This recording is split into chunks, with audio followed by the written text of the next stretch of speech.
des de la perspectiva de la construcció nacional, en aquests moments segurament és important que fem una reflexió prèvia per passar a la concreció de com articular, de com visualitzar i de com fer tangible una realitat que no ha desaparegut en cap moment, però que hi ha hagut una voluntat, i hi ha una voluntat, que aquesta realitat nacional quedi, diríem, amagada, quedi soterrada, quedi en un estat de fragilitat que ens faci fins i tot arribar a la mandra d'encarar-la i de tornar-la a posar sobre la taula com una realitat pràctica i del present. En aquest sentit, em sembla molt important que des de qualsevol racó dels Països Catalans puguem reflexionar conjuntament sobre la nació, sobre els Països Catalans i de quina manera els estructurem i els articulem, però pel fet que crec que el taló d'Aquil·les del país el tenim precisament al País Valencià, doncs crec que és molt important que desenvolupem aquesta reflexió des de qualsevol poble o des de qualsevol comarca del sud dels Països Catalans. Una de les coses que evidentment converteix en pràctic el plantejament global sobre la nació és clarament la pràctica municipal. La pràctica municipal parteix de milers o centenars i centenars de municipis arreu de la nació, per tant una estructura que ja existeix, una estructura que la configuren els pobles, els municipis i les estructures institucionals que els governen, i per tant és una xarxa que, malgrat que sigui una xarxa que institucionalment no estigui en mans nostres, és la xarxa que tenim més a prop i és una xarxa que ja existeix. I per tant, estructurar al voltant d'aquesta realitat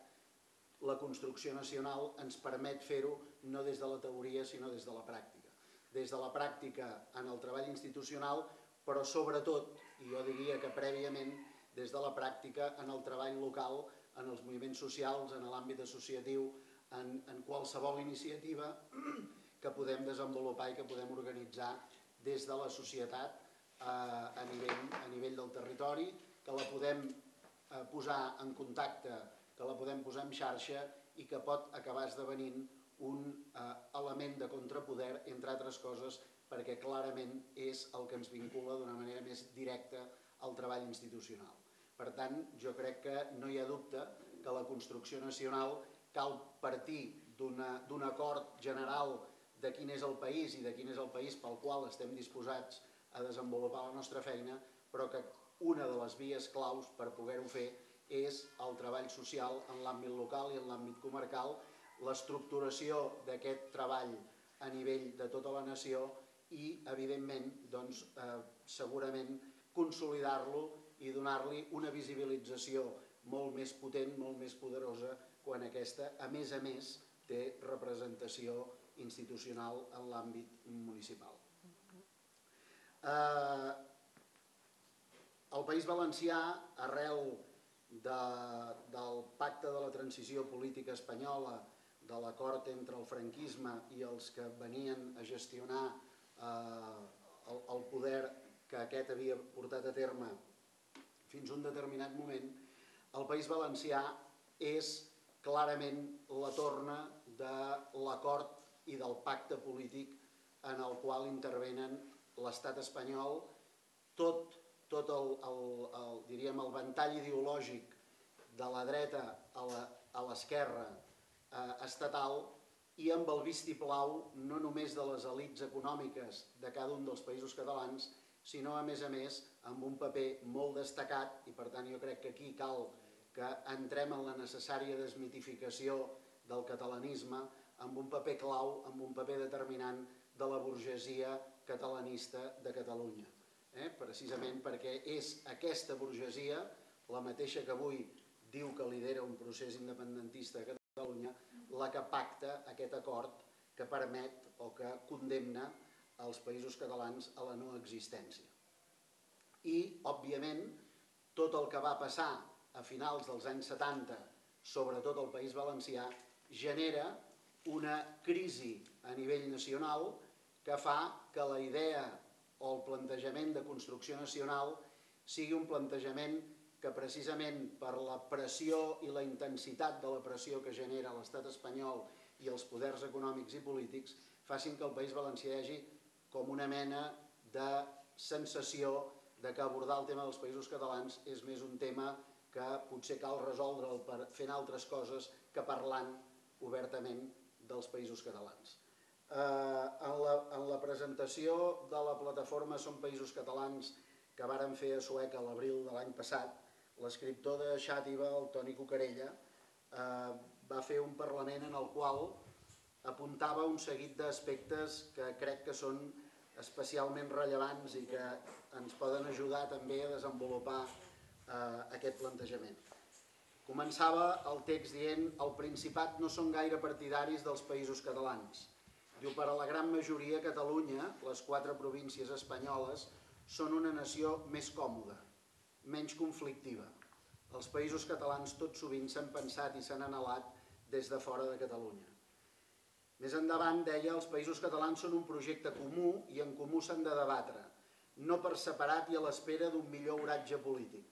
Fa segles que patim tempesta espanyola i no s'espera de moment que aquesta ponentada escampi, o sigui que haurem de prendre una decisió, fer front al mal temps o deixar-nos arrossegar per les ventades. Deixar-se arrossegar per les ventades és allò que alguns descriuen com assumir la realitat. Assumir la realitat és tot sovint veure-la del mateix cantó que l'enemic o gairebé, i això em fa l'efecte equival a rendir-se, almenys equival a no presentar-li batalla, pactar amb ell i acceptar els seus escenaris. Jo crec que d'alguna manera aquest és el resultat del pacte polític en el qual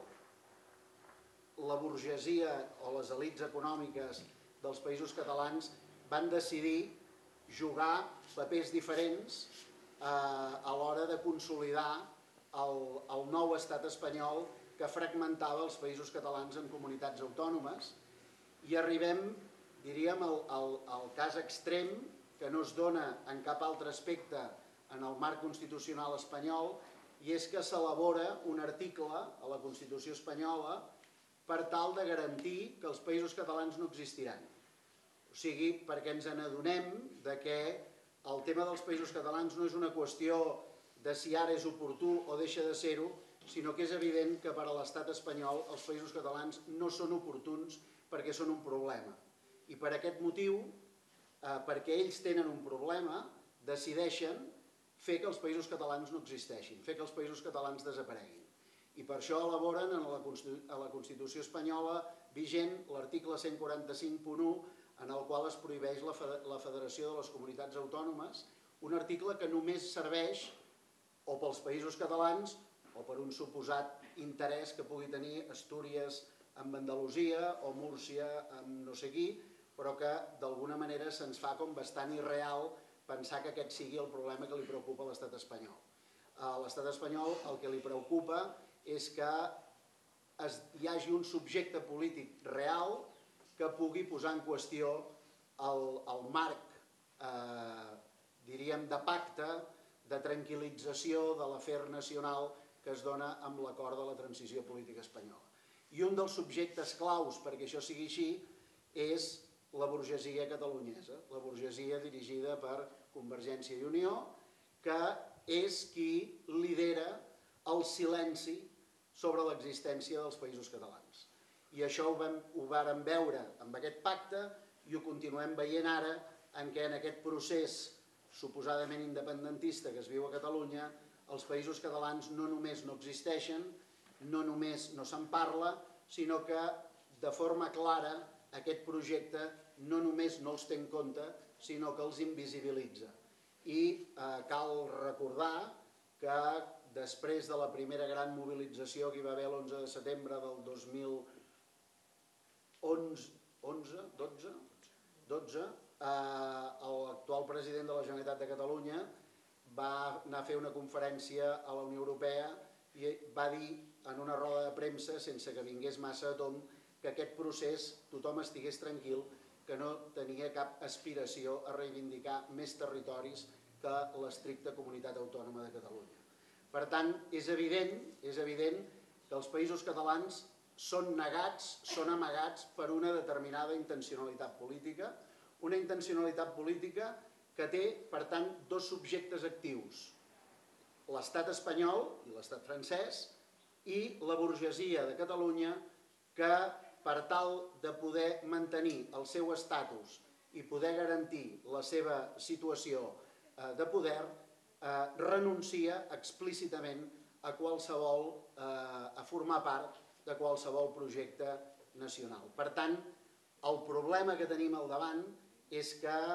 els països catalans són un projecte en si mateix transformador i emancipador i per això l'estat espanyol i les elits econòmiques es neguen no només a parlar-ne, sinó ni tan sols a acceptar qualsevol desenvolupament d'aquesta proposta.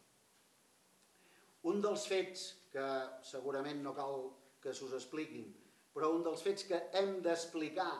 i que hem de tenir clar que demostren aquesta realitat és el que s'ha anomenat la Batalla de València, que a finals dels anys 70, quan a València es produeix segurament una de les més grans mobilitzacions de la història per l'autogovern, es produeix un acord d'estat que precisament el que fa és iniciar el procés de desaparició de la identitat valenciana, precisament perquè la identitat valenciana, com la identitat principatina, com la identitat balear, no té cap sentit si no és en un marc nacional que òbviament no és l'espanyol. Per tant, la Batalla de València, que és un front de lluita institucional, policial, de carrer, etc., de mitjans de comunicació, de recursos econòmics i de beneficis econòmics a gran escala, té com un únic objectiu fer desaparèixer de l'imaginari col·lectiu el vincle a través dels símbols, el vincle a través de la llengua, el vincle a través de la història, el vincle a través de l'economia del conjunt dels països catalans. I en aquesta partida, en aquest joc, hi té un paper clau la burgesia de Catalunya. Una burgesia de Catalunya que financia determinades iniciatives per, d'alguna manera,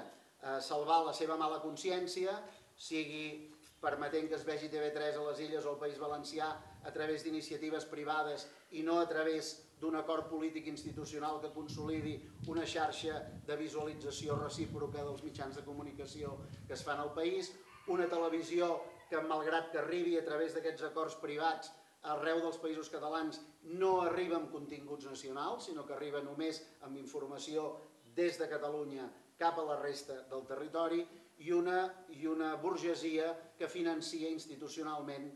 totes les accions que fa un únic ens, un únic element de referència, que és Acció Cultural del País Valencià, concentrant tots els recursos, totes les ajudes, en lloc de diversificar, potenciar una xarxa social i desenvolupar un procés de contraposició a la imposició suposadament només espanyola davant del fet nacional en aquesta part del país. Tot això veiem que ha tingut resultat al País Valencià, però el resultat que ha tingut, per desgràcia del poder, és que a finals dels anys 70 s'inicia aquest procés de desmemòria, d'invisibilització del país, de desvinculació dels països catalans, però a l'any 2014 continua existint la realitat tossuda d'una societat activa, d'una societat que es manifesta i s'afirma en el marc del País Valencià, en el marc dels països catalans. El fet que a Pedreguer hi hagi un col·lectiu de persones que tinguin interès en fer aquesta concreció que parlava el Joan és clarament la derrota del procés iniciat amb la Batalla de València. Perquè això s'acabi de revertir calen molts més passos, calen moltes més accions, però aquestes accions que converteixen en pràctic i en real, en tangible, la construcció nacional, són l'element clau perquè aquest país pugui acabar desenvolupant un projecte d'alliberament nacional en comú. Un projecte d'alliberament nacional en comú que no es pot desenvolupar o es pot desenvolupar a partir d'un únic actor, que és la societat organitzada, la societat activa, perquè avui hi ha qui, davant d'aquest fet que no s'ha pogut acabar del tot amb la realitat nacional, intenta trobar fórmules intermèdies parlant que el país viu situacions polítiques que generen ritmes polítics diferents. Els ritmes polítics diferents, les comunitats autònomes com a element identificador de país, no són res més que arguments i excuses al servei de la consolidació de l'aposta per impedir que els països catalans es federin, es relacionin, estableixin un nou paradigma i un nou univers col·lectiu que no és un univers supeditat a la centralitat d'una Catalunya catalana i d'una resta del territori que d'alguna manera s'hi vincula. Aquest ha estat el discurs de la burgesia a Catalunya, és el discurs que fa que quan s'atribueixen noms als diferents dialectes que es parlen del català als països catalans se li doni el nom de central al que es parla al voltant de Barcelona, com si la resta fossin perifèrics. És la mateixa burgesia que ara diu que en tot cas, o que dona cobertura, en tot cas a propostes de ritmes polítics diferents, que primer avancem amb la independència de Catalunya i que després els altres ja vindran al darrere. Això, per art de màgia o per art d'encantament, no ha passat mai enlloc del món. Andorra fa molts anys que és un estat català independent i encara és l'hora que ningú vulgui anar-hi a res més que fer contraband. I per tant, tinguem molt clar que un procés de construcció nacional no és un procés que apareix o desapareix per casualitat. És un procés que es construeix a partir d'un projecte, a partir de visibilitzar quin és el seu terreny d'acció i a partir d'aquí, a partir d'aquesta identificació, és quan es pot començar a posar en pràctica i concretar realitats que ens permetin fer tangible el país. Al llarg d'aquests anys, malgrat totes aquestes operacions de negació, d'invisibilització, de menyspreu, de repressió, el país ha construït alternatives. Unes alternatives són les municipals, unes altres és una xarxa, jo diria que espectacular, de casals i ateneus arreu dels països catalans que treballen en peu d'igualtat, que s'organitzen tal com volen independentment d'on siguin i que es coordinen i es reuneixen a nivell nacional. Comencen a aparèixer altres realitats, mitjans de comunicació com Ràdio Terra, una proposta que des de la humilitat, des de la modèstia, està creant una xarxa comunicativa arreu dels països catalans. Com a anècdota, que probablement potser ja sabeu, Ràdio Terra va posar-se com a objectiu engegar quan tingués corresponsals a totes les comarques dels països catalans. A l'últim lloc on es van trobar els corresponsals comarcals a nivell de països catalans va ser a Catalunya. No és casual, això. No és casual perquè Catalunya viu d'esquena al país, Catalunya viu malgrat el país i Catalunya viu amb una òrbita que evidentment no té en compte la realitat nacional comuna. Jo crec que és important que ens conjurem col·lectivament a crear xarxes pràctiques que posin en comú la realitat nacional. És imprescindible que deixem de pensar que la catalanitat té a veure amb Catalunya. Per què la catalanitat té a veure amb els castells que es fan a Catalunya i no té a veure amb les moixerangues que es fan al País Valencià? Per què no ens expliquen a Catalunya que els castells són fruit de les moixerangues que feien els balls de valencians al Camp de Tarragona i a l'Ebre i que d'aquí van sortir els castells? Per què quan es reivindica des de Catalunya que els castells siguin reconeguts com a patrimoni de la humanitat no es parla d'aquestes altres expressions? Perquè Catalunya viu en una altra dimensió. Una dimensió que, a més, té bases sòlides ideològiques. No només, diríem, d'aquest discurs últim, que segurament heu sentit, que com que ara podem, tenim pressa i mirem d'arribar a la independència. qui lidera aquest procés, els mateixos que van pactar la transició, tenen un fonament ideològic clar. Els països catalans, en el seu conjunt, no són una nació útil per al model de desenvolupament occidental que es reflecteix en el nord d'Europa i en l'àmbit de poder occidental. Els països catalans representen el sud d'Europa i els països catalans en el seu conjunt configuren una visió del món completament diferent. Avui els països catalans no són assimilables per l'estat espanyol i, per tant, des d'una perspectiva transformadora, des d'una perspectiva de canvi social,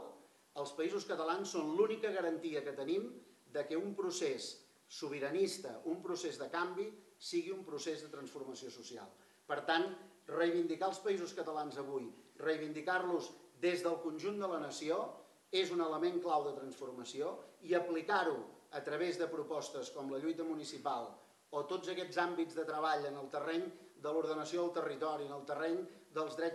drets col·lectius, en el terreny dels drets socials, etc., és imprescindible precisament per dibuixar una societat nova, una societat de la majoria. Jo crec que podem anar reflexionant més genèricament sobre tot això, però en tot cas ho podem fer col·lectivament. A mi només m'agradaria, perquè crec que és una afirmació que a Catalunya hauríem d'assumir clarament des de l'esquerra independentista, de manera pública, que és aquesta frase que s'ha fet cèlebre d'aquest savi popular de la ciutat de València, l'Enric Tàrrega, quan diu que al País Valencià hi ha catalanistes i blavers, però a Catalunya sembla que l'únic que hi ha són blavers regionalistes.